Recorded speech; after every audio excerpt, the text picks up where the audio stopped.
kay Apollo Quiboloy sa petsang 23 nitong Oktubre. So, 2 Martes mula ngayon, 10 a.m. muli po. Salamat. Salamat po. Okay. Sorry? October 23 po, Martes, 10 a.m. Oh, is it a Wednesday? Sorry. Double check ko lang. Sandali po. Oh, wala naman akong sinabing araw nung announcement. Sandali, ha? Walang audio. 23. Oh nga, no, Wednesday. Sorry. Usually, nag-Tuesday tayo eh. Okay. So, ire-resume po ng Senate Committee on Women, Children, Family Relations, and Gender Equality ang pagdinig namin kay Apollo Quiboloy sa Miyerkules 23 nitong Oktubre. Higit kalahating taon mula nung kami nag-suspend sa oras ng 10:00 ng umaga. Salamat. First question, Ate Sally. Ma'am, pinayagan na si Pastor Quiboloy ng Korte na mag-attend sa Senate hearing. Susulat po ulit ang komite sa Korte para tulad ng sa ibang mga resource persons na nasa kustodiya ng Korte o di kaya ng law enforcement ay mahingi yung permiso nila na padaluhin siya rito sa hearing. Ano ba yung inaasahang mangyayari sa hearing? Maghaharap sila ng mga witnesses against yung mga complainant. Yes. May ilan po sa mga victim survivors na nakapagtestigo na haharap at may mga bago pa kaming mga victim survivors na hahabulin din ang kahit kapirasong hustisya dun man lang sa paraan ng pag-confront sa dati nilang leader. Mga ilan po yung mga bago na? Hindi ko pa masabi yung exact number pero over the past 7 months na nag-suspend kami, may mga nag-reach out din sa opisina ko at sa aming komite dahil nasubaybayan din nila yung mga naunang mga pagdinig at nasubaybayan nila yung pagtestigo ng mga kapwa nilang victim survivors. And then, comment na sa plea deal ni Marisa Duenas. Kung gusto, pwede kong basahin. No? Kung gusto nyo, pwede kong basahin yung naging statement ko tungkol doon kay Marisa Duenas na nag-strike ng plea deal sa US government. So, sa loob at labas ng bansa, palapit na ng palapit ang araw ng pagkamit ng hustisya para sa mga biktima ng krimen ni Apollo Quiboloy. The plea deal by Marisa Duenas, a reported long-trusted administrator of the Kingdom of Jesus Christ with U.S. authorities, is a significant step towards securing accountability for Quiboloy's disturbingly long list of crimes here and abroad, which includes sexual abuse of minors, qualified human trafficking, child abuse, and others. As chair of the Senate Committee on Women, Children, Family Relations, and Gender Equality, I also hope that Ms. Duenas, given her position in KOJC, would be open to participating in our continuing investigation on the various allegations of abuses and criminal acts by Quiboloy. Sana tulad ni Ms. Duenas ay makipagtulungan na sa ating otoridad ang iba pang kapwa-akusado ni Quiboloy. Sana ay pakinggan nila ang kanilang konsensya at isiwalat na ang buong katotohanan at ang lahat ng kanilang nalalaman. I urge the Department of Justice to extend all necessary legal assistance to any co-accused or any other person willing to cooperate towards attaining justice for the many women, child, labor, and other victims of Quiboloy's crimes throughout the years.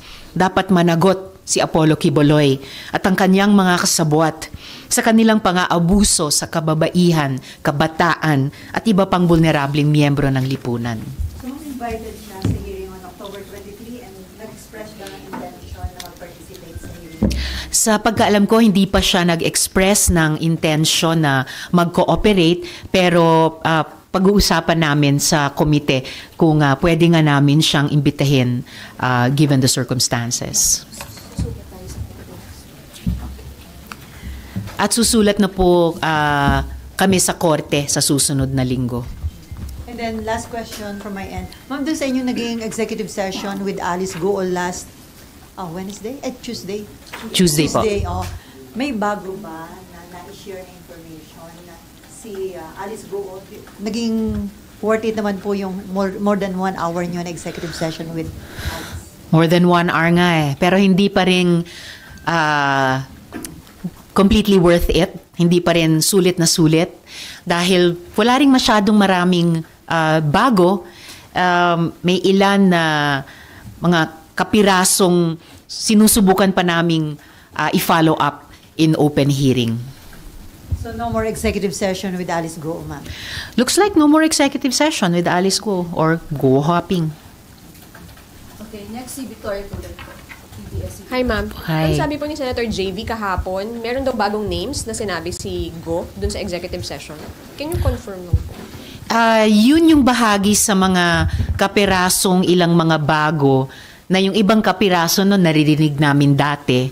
So, para maging mas sulit, mas worth it, yung time hindi lamang ng komite pero ng publiko na sumusubaybay dito, sa huling pagdinig dito laban sa POGOs ay susubukan na naming ipin down yung katotohanan tungkol dyan at ang kaugnayan niyan sa paano tumakas si Guo Huaping, sino yung mga taga-gobyernong tumulong sa kanya, at ano ba yung sa mahalagang issue ng espionage ang ma-establish namin. Kasama na yung mahalagang input nung nakaraang hearing ng NICA. Ma'am, nung last hearing, medyo shocking yung participation ni Mary Ann Maslog Yes. dito kay Go. Do you think dapat papanagutin po ang PNP Intelligence Group kasi binigyan siya ng access, binigyan siya ng authority? Yun yung isang fina-follow up pa namin kung ano yung naging papel ng PNP Intelligence Group dito sa saga ni Guo Huaping at kung ano din ang maisasagot nila sa amin sa komite sa aming mga tanong. So kasama yon sa ilan sa importanteng huling itatanong at kukuhanan ng sagot ng komite sa last hearing. So invited po sila, ma'am, sa next hearing? Invited po sila. So you're looking into their possible liability rin po?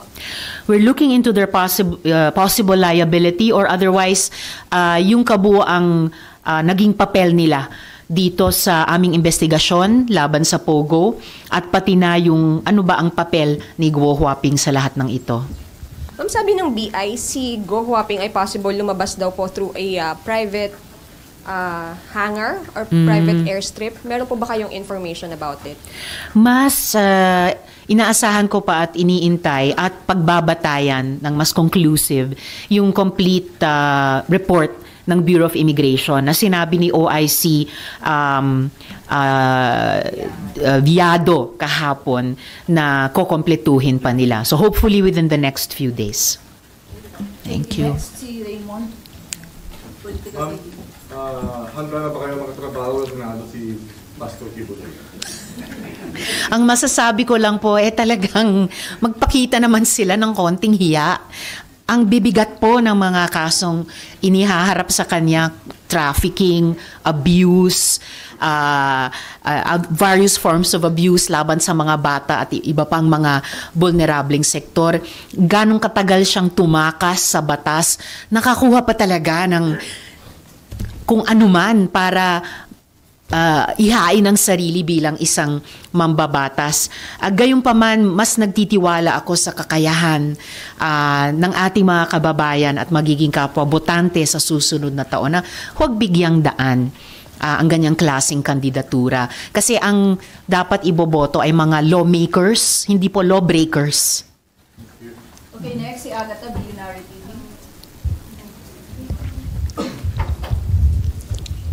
Hello po, Senator. Will the committee summon former Customs Chief Nicanor Faeldon in the next POGO hearing po since na-mention po siya last hearing? Pinag-aaralan din po naming imbitahin siya dahil yan yung salita, pangalang nakasulat sa papel ni Mary Ann Maslog at binanggit pa in full ni Guo Huaping na Nick Faeldon daw. Okay, next, Mav Gonzalez, GMA 7. Hi, Ma. Hi. Hi, Ma'am. Sumagot na po sa inyo yung DFA about your request po about Xi Jinping po. Sa pagkaalam ko ay in the process pa rin sila ng pagbigay ng instruction o gabay sa ating embahada sa Bangkok dahil nga hindi naman ordinaryong preso itong si Xi Jinping. So bibigyan nila ng gabay yung embahada given the diplomatic concerns. Pero panghahawakan ko at aasahan ko yung assurance na ibinigay ng DFA sa hearing na gagawin nila ang lahat ng posible given yung of course yung status nila bilang gobyerno at yung relationship nila sa gobyerno din ng Thailand, na gagawin nila ang lahat na kaya makapag-establish ng contact kay Xi. Dahil di umano may hawak siyang mga importanteng impormasyon na may kinalaman sa pambansang seguridad ng ating bansa. Ma'am, kung halimbawa po hindi mapagbigyan yung request natin kay Xi, how will this affect po yung investigation? Will it discredit all the spy allegations against former Mayor Go? Not at all. Regrettable kung hindi tayo makaka-establish or hindi ang gobyerno makaka-establish ng contact kay Xi. Pero parallel doon ay naalala nyo, many hearings ago, nabanggit ko na po na dun pa lang sa ocular inspection namin sa Pogo Hub sa Bamban, isinabi na sa amin noon na may mga anggulong interception ng Philippine government communications at hacking ng Philippine government websites na nagmumula dun sa Pogo Hub sa Bamban. Kaya nga't unang lumitaw yung anggulong possible espionage. And napakahalaga po ng mga inputs nga ng NICA nung nakaraang hearing. Sabi nila may 3 silang parallel efforts na ginagawa tungkol kay Guo Huaping at tungkol sa mga gawain niya dito sa ating bansa, kaugnay sa Pogo at iba pang aspeto, at binigyan na nila ng payo o babala ang lahat, hindi lamang ng mga institusyon sa gobyerno, pero lahat nating mga mamamayang Pilipino na maging mapanuri at mapagbantay tungkol dito sa mga possible foreign covert operations. Next, si Danielle, PTV. Good afternoon. Ma'am, first dun kay Alice, nabanggit nyo nung nakaraang hearing yung Yang brothers. Yes. Nasabi nyo na Chinese agent or Chinese spy. Sino po ba dun sa 3?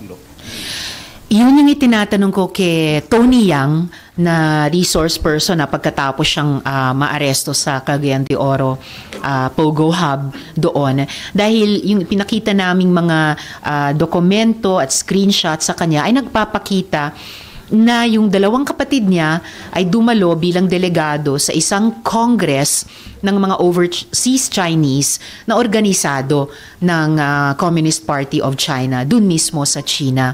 Yung isa pang pinavalidate ko sa kanya, bagamat pinabulaanan lamang niya, ay yung isang ulat ng I forget the exact name now, pero isang report tungkol sa overseas crime na merong isa sa mga kapatid na Yang, ayaw lang niyang kumpirmahin kung yung middle brother nila na si Michael Yang o yung bunsong kapatid nila na si Hongjiang Yang ay meron talagang kinalaman sa Pogo-related at espionage-related na mga criminal syndicates. Pero ma'am, na-establish niyo po ba kung sino, or meron ba kayong hula kung sino doon sa 3? Ang hula lamang ay isa sa kanila or yung 2 dahil may isa na binabanggit doon sa ulat na yon tungkol sa overseas crime at yung 2 ay nandun bilang delegado sa Chinese Communist Party sponsored conference sa China.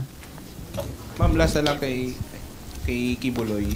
Apa. Ma'am, do you think napapanahon na amyendahan talaga yung batas na huwag nang payagan yung mga ganyang halimbawa may kaso ng human trafficking? Tingin nyo ba right time naman para amyendahan po? Actually, hindi po kayo yung unang nagtanong sa akin yan. Mayat-maya sa mga araw na ito, mga kababayan natin nagtatanong din. And maybe it's something na dapat pag-aralan namin dito sa Senado at ng counterparts namin sa House bilang bahagi ng pagsulong pa ng mga electoral reform. So, ganyang mga posibleng amyenda sa Omnibus Election Code. Dagdag lang dun sa pinag-uusapan natin kanina, yung inattenda ng 2 kapatid ni Tony Yang ay ang 10th National Congress of Returned Overseas Chinese and their relatives. Dinaluhan ng mga delegado mula sa 109 na bansa. Thank you, ma'am. Okay, next po si Amor, Newswatch Plus. Hello po ma'am, good afternoon. Ma'am, about Mary Ann Maslog po, ma'am, paano po ba siya naimbitahan? Bakit po siya in-invite sa hearing na Right. Inaalala ko rin, inimbita namin siya bilang resource person dahil soon or right after siya inaresto ng NBI, lumitaw sa sarili niyang mga statements na kilala daw niya si Guo Huaping, kilala daw niya si Mayor Kalugay. Nakipag-meet na daw siya sa kanila at meron siyang gustong gawin para sa kanila na I guess yun yung lumabas sa hearing na gusto daw niyang kumbinsihin si Guo Huaping mag-surrender kahit pagkatapos na siyang maaresto. So, yun. Sorry ma'am, ano po yun? Parang affidavit po niya nung naaresto siya? Media reports tungkol sa mga statements niya nung pagka-aresto sa kanya ng NBI na hindi ko alam kung bakit sinabi niya, pero sinabi niya na-meet na niya sina Guo Huaping at Mayor Kalugay at meron siyang gustong gawin para sa kanila or kanya o kaugnay niya o nila. Si Senator Jinggoy po said he has unverified info na possible na isa po si Maslog sa tumulong daw po kay Alice Go na makatakas. Have you received that information as well? It's a piece of information we're also looking at, yung sinabi ni SP Pro Tempore Senator Jinggoy. May we know more details about that, ma'am? Meron na po ba kayong mabibigay? Paano po siya tumulong kay Alice Go? Raw information pa lang kasi. So sa mga susunod na linggo bago yung huling hearing, yun yung isang aalamin talaga namin. Kasi in a way, at kaugnay pala ng isang naunang tanong, sorry, nalimutan kong banggitin, isusulong pa kung hindi man maikokompleto yung isang naging parallel na pagdinig nung Committee on Justice Subcommittee, particular dun sa pagtakas ni Guo Huaping. And a number of senators have said na hindi daw po pwedeng pagkatiwalaan yung mga sinasabi ni Mary Ann Maslog. But ma'am, will she still be invited sa next hearing? And paano po ninyo tinitreat sa committee yung lahat ng mga sinasabi niya? Sinubject na namin siya sa isang contempt citation. So bagamat in the custody na siya at pa rin ng NBI, at least on the record, yung pagtingin sa kanya ng Senado bilang resource person na in a way contemptible at contemptuous yung behavior niya at yung kanyang mga sinasabi. So halos lahat namin ay nakapagsabi, hindi talaga kapani-paniwala yung mga pinagsasabi niya.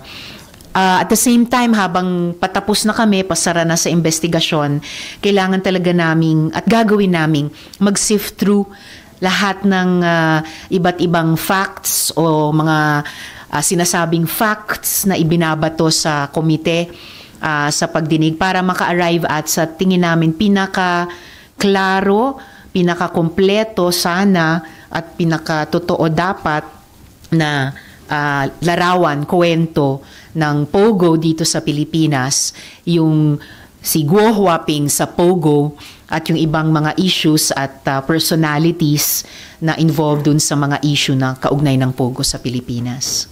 Ma'am, will you also focus on yung sinasabi po ni Senator Bato na involvement ng someone from Malacanang na inutusan daw po si Maslog na i-pin or i-implicate siya and si Senator Bongo, former President Duterte, General Karamat dun sa Pogo?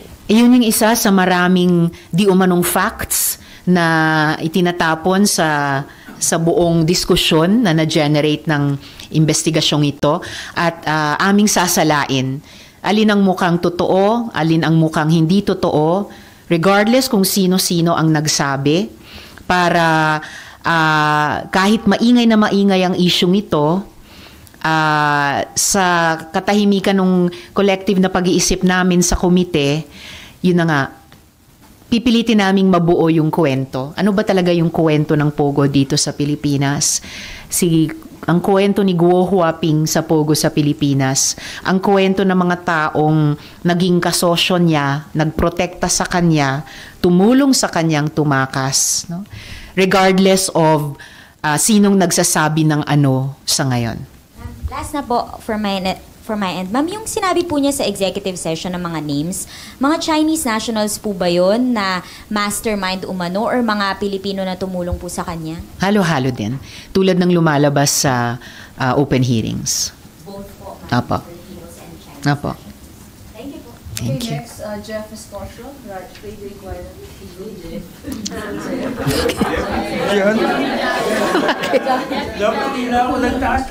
Ma'am, good afternoon po. Ma'am, tanong ko lang po, yung sa revelations ni Go Waping dun sa ano nyo, dalawang executive sessions, sabi niya kasi, biktima lang din ako, nagamit lang din po ako, sabi niya, parang ano po ba, kapani-paniwala po ba na talagang biktima lang siya, nagamit lang po ba siya?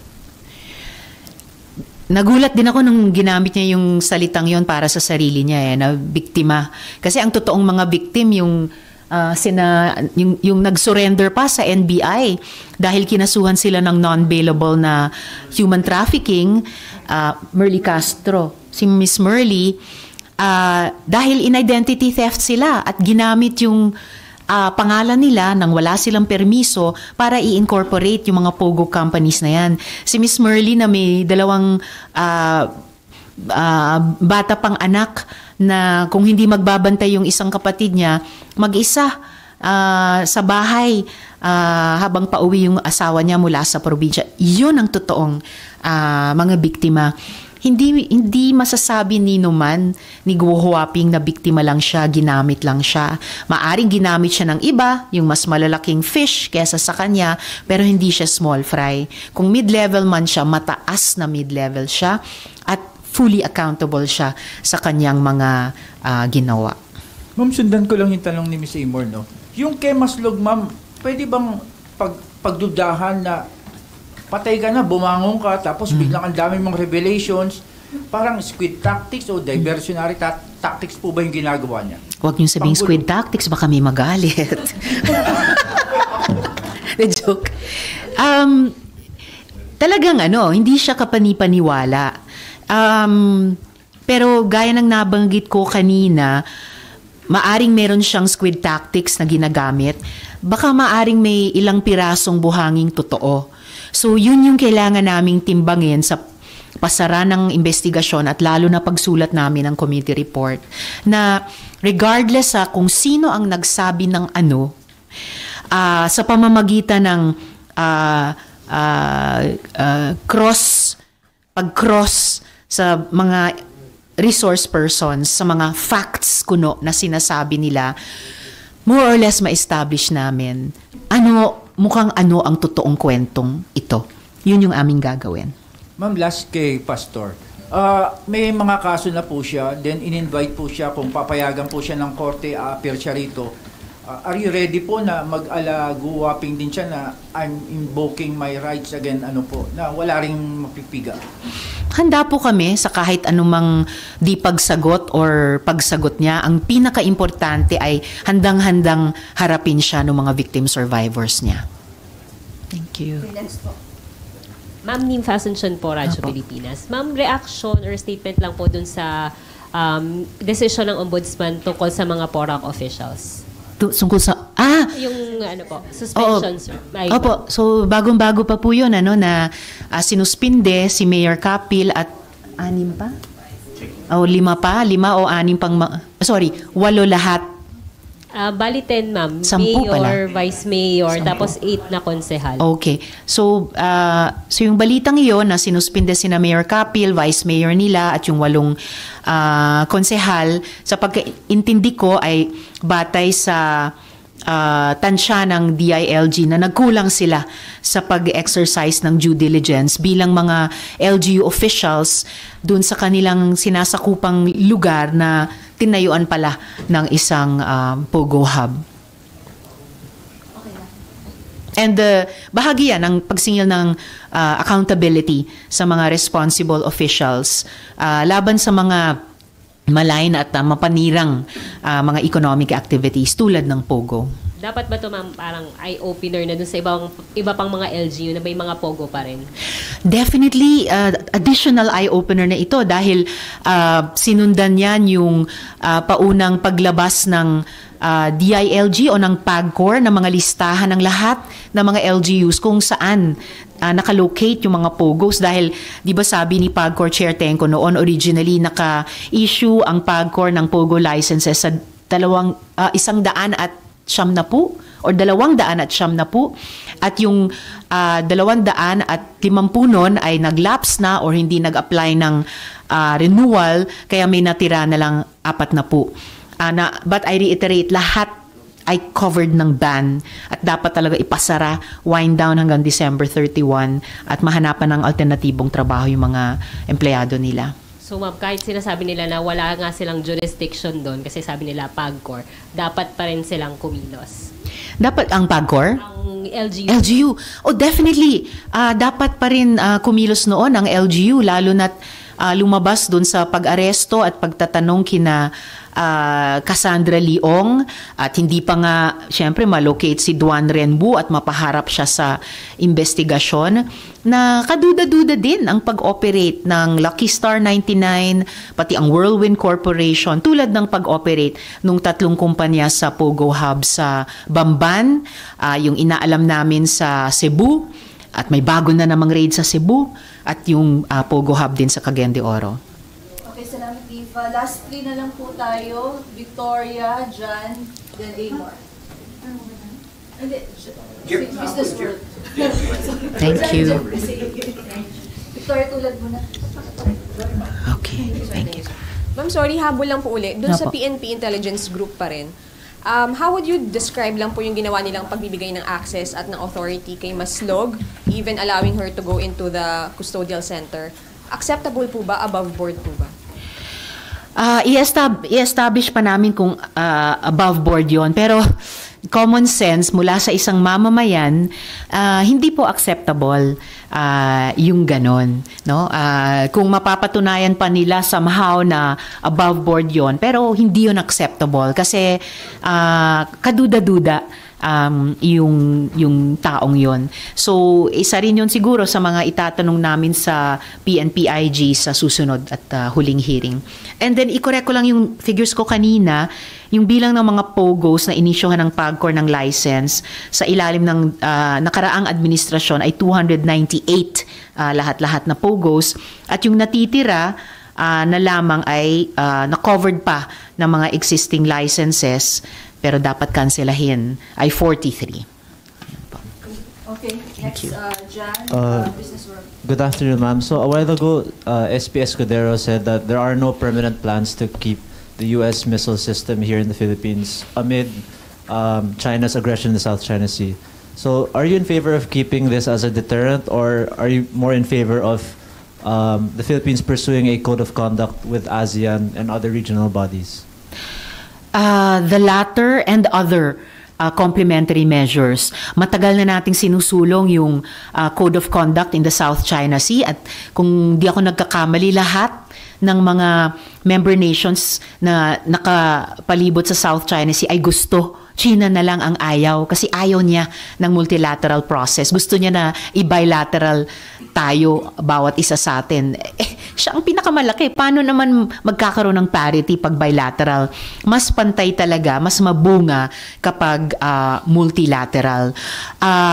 Higit pa sa anumang weapon systems, and that's new to me from the SP. Tingin ko, para talagang ibalik natin sa captain's wheel yung diplomacy saka yung political action ng gobyerno natin with the modernization ng armed forces bilang naka-reinforce sa political at diplomatic, mabunga na paramihin pa yung mga joint maritime patrols ng ating mga coast guards, navies, katumbas ng Bureau of Fisheries and Aquatic Resources, pati yung mga mangingisda ng iba't ibang claimant nations dito sa buong South China Sea. Plus, yung naging batas na pinirmahan just the other day, pagpapatupad talaga ng Self-Reliant Defense Program Act para magkaroon tayo ng domestic capacity talaga, depensahan ang sarili natin. Bilang backup sa pinaka-importante at tingin ko pinaka-effective pa rin, political and diplomatic action bilang bahagi ng isang malaking alyansa ng maraming bansa at regional formations at dumadami pa sila na kumakampi sa atin vis-a-vis China sa ilalim ng UNCLOS at dahil sa tagumpay natin sa Hague. Thank you, ma'am. Sabi niyo po tapos na yung hearing on illegal pogo. How many Yes. more hearings? Isa na lang po. Actually, yung kahapon dapat yun yung huli eh. Kaya lang sumabog yung Al Jazeera documentary at yung Mary Ann Maslog. So isa na lang po. Para isa na. Po? So, last na talaga. Unless meron na namang dumating doon na namatay at nabuhay na magmuli. Oo. So,